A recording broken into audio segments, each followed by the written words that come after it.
राधे राधे। कैसे हैं आप सब लोग? आई होप आप लोग अच्छे होंगे। आज की इस क्लास में हम लोग हमारा न्यू टॉपिक स्टार्ट करें। So my name is Nikita Sharma and today we are going to starting a new topic that was story writing. Story writing बच्चों के लिए बहुत ज्यादा मतलब ऐसा होता है कि हाँ मुझे स्टोरी सुननी है, मुझे गेस पॉइंट्स निकालने हैं, या फिर बच्चा पार्टी तो ये होती है कि नहीं दादा से सुनिए, दादी से सुनिए, नाना नानी से सुनिए, बिकॉज उन्हें लगता है बहुत इंटरेस्टिंग लगती है स्टोरी, क्योंकि हर पार्ट में उन्हें लगता है कि हाँ अब क्या होगा, अब क्या होगा। जो उनका सस्पेंस क्रिएट करती रहती है वो स्टोरी होती है।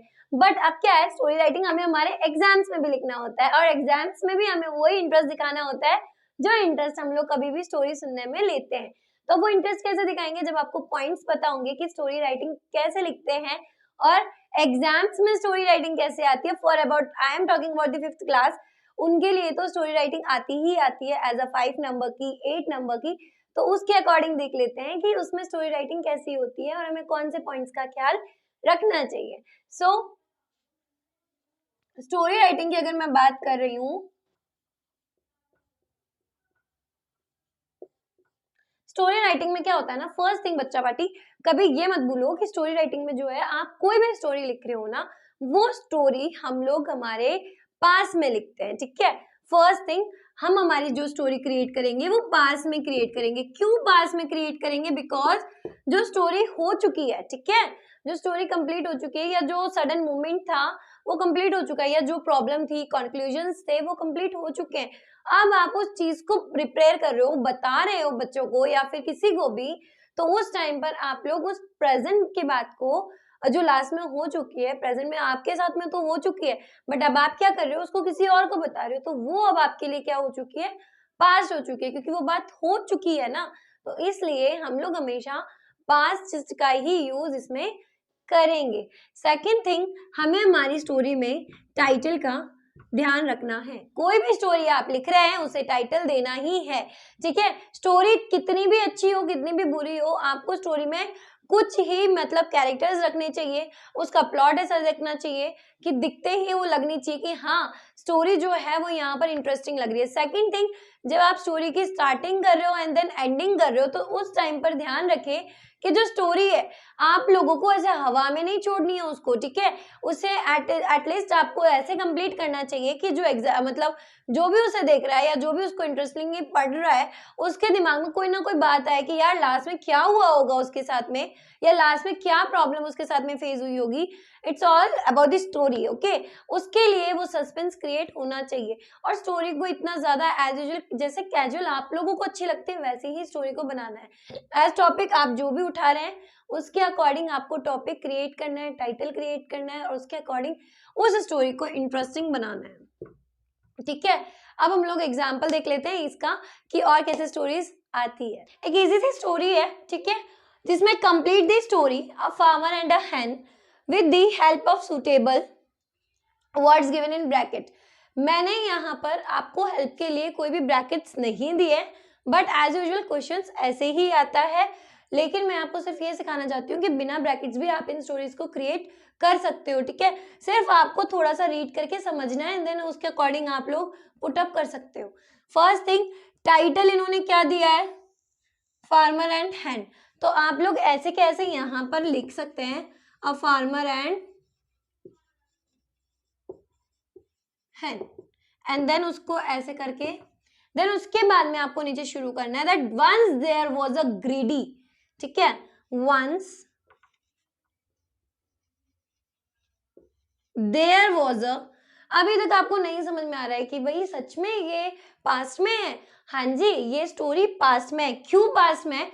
फर्स्ट थिंग रियलाइज करो, whenever we are discussing about the helping verb, जब भी हम लोग हेल्पिंग वर्ब की बात करते हैं तो यहाँ पर हेल्पिंग वर्ब क्या है, आपकी वॉज है, एंड वॉज जो है वो आपकी क्या है, पास्ट है। तो इसलिए हमने वॉज क्या किया है, यहाँ पर यूज किया एज अ पास्ट फॉर्म। मैं आपको अभी थोड़ी देर पहले भी यही बोल रही थी कि हमें हमारी स्टोरी को कब क्रिएट करना है, पास्ट में ही क्रिएट करना है। तो मैंने लिखा once there was a greedy, greedy in the sense लालची, ग्रीडी डैश। अब ग्रीडी कौन हो सकता है, हैन ग्रीडी होगी या फार्मर ग्रीडी होगा, क्योंकि यहाँ पे टॉपिक किसका आ रहा है, फार्मर का आ रहा है, तो हम लोग क्या लिखेंगे यहाँ पर, फार्मर,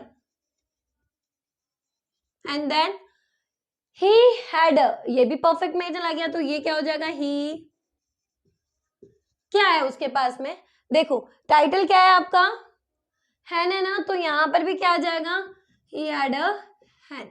ओके, जब भी हम लोग ना एनिमल्स वगैरह की बात करते हैं तो उस टाइम पर हम लोग कभी भी ही और शी का यूज नहीं करते हैं, हम लोग इट का यूज करते हैं। तो मैंने यहाँ पर हैन के लिए इट का यूज किया। और वैसे ही अगर आप लोग थर्स्टी क्रो की बात करो या फिर आप ग्रीडी डॉग की बात करो तो भी आप लोग इट का ही यूज करेंगे, ठीक है। तो अब क्या करूंगी मैं यहाँ पर, इट, देखो यहाँ क्या लिखा हुआ है, इट गेव हिम, फार्मर के लिए तो आप लोग लिखेंगे it gave him one what. यहाँ पर वो जो हैन है वो इसको कौन सा एग देती है, गोल्डन एग, तो आप यहाँ पर लिखेंगे golden egg.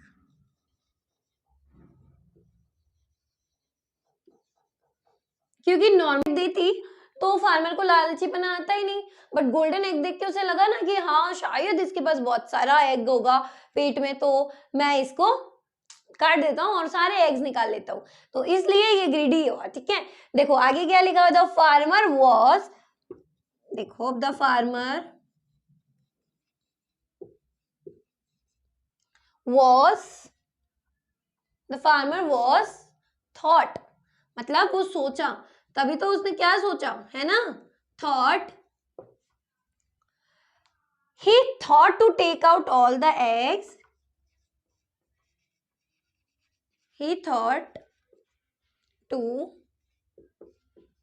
take out all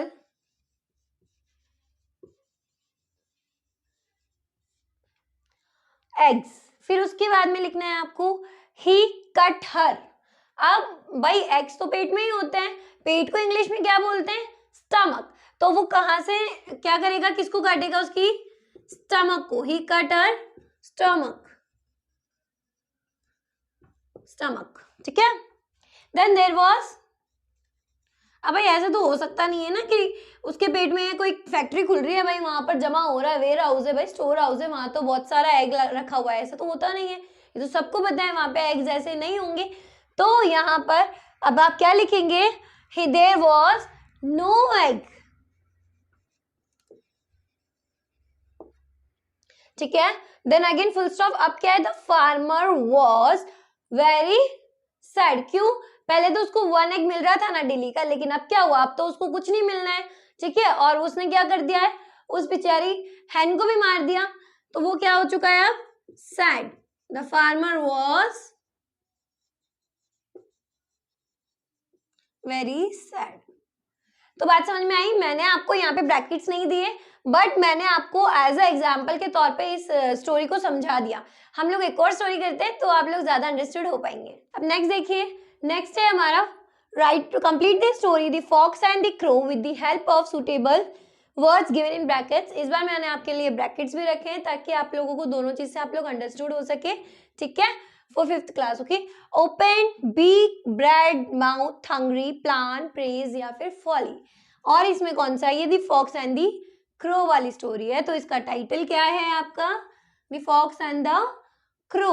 अब देखिए वंस अब क्या होगा यहाँ से, देखिए ओपन हो गया, बीक होगा, ब्रेड होगा, माउथ होगा, हंग्री होगा, प्लान होगा, या प्रेज होगा, या फॉली, हंग्री हो जाएगा, तो हम लोग यहाँ पे क्या लिखेंगे, hungry fox was looking for food everywhere but to no use it saw a crow with a bit of bread in its what।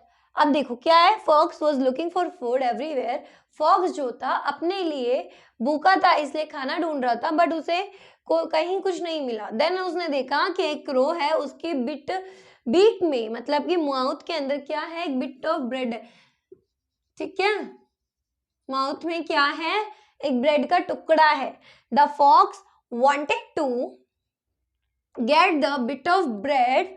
अब फॉक्स को क्या था, खाना दिख गया तो वो चाहता था कि मैं ले लूं, तो अब क्या, it thought of a plan, अब वो क्या सोचता है, उसको एक प्लान आता है, ठीक है। It praised the shape of crow's beak. अब भाई उसने क्या कर दी, तारीफ कर दी, किसके लिए, कि आपकी जो चोंच है वो बहुत अच्छी है, सुंदर है, प्लीज मुझे एक गाना गा के सुना दीजिए and ask it to sing a sweet song, ठीक है, फॉर इट। उसके लिए एक छोटा सा प्यारा सा गाना सुना दीजिए। अब जो हमारा क्रो था, the crow puffed up to hear its praise। अब उसको तारीफ सुनकर ऐसे खुशी ना समाना वाला सीन हो गया, तो वो क्या करता है, it's open mouth, it's mouth to sing. अब उसने क्या किया, ओपन किया अपना मुंह गाने के लिए, तो उसके मुंह से बिट ऑफ ब्रेड क्या हो गया, नीचे गिर गया, बिट ऑफ ब्रेड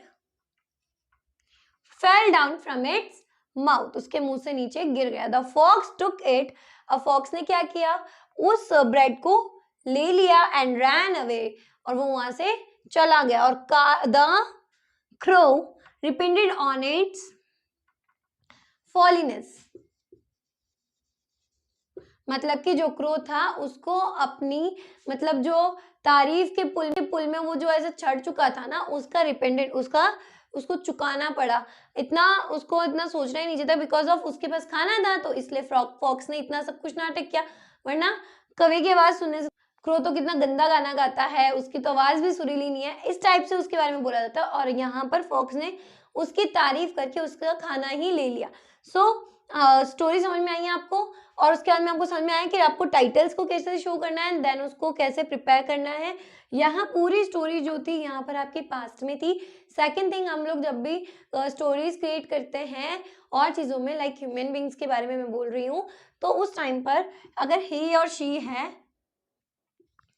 तो हम लोग उसमें हिज, हर या फिर इधर हिम, ठीक है, ये चीजें यूज करते हैं, तो अब हम लोग क्रिएट कर लेते हैं। ये चीजें होती है हमारी किसके अंदर, ह्यूमन बींग्स के लिए। एंड अगर मैं बात करूं पेट्स वगैरह एनिमल्स के लिए, तो हम लोग वहां पर इट का यूज करेंगे। आई होप आप लोगों को ये क्लास समझ में आई होगी, इन्फॉर्मेटिव लगी हो। अगर अच्छी लगी हो तो please subscribe our channel, press the bell icon, so ताकि आपको मेरी लेटेस्ट वीडियोस की नोटिफिकेशंस मिलती रहे। So thank you so much, have a very beautiful day.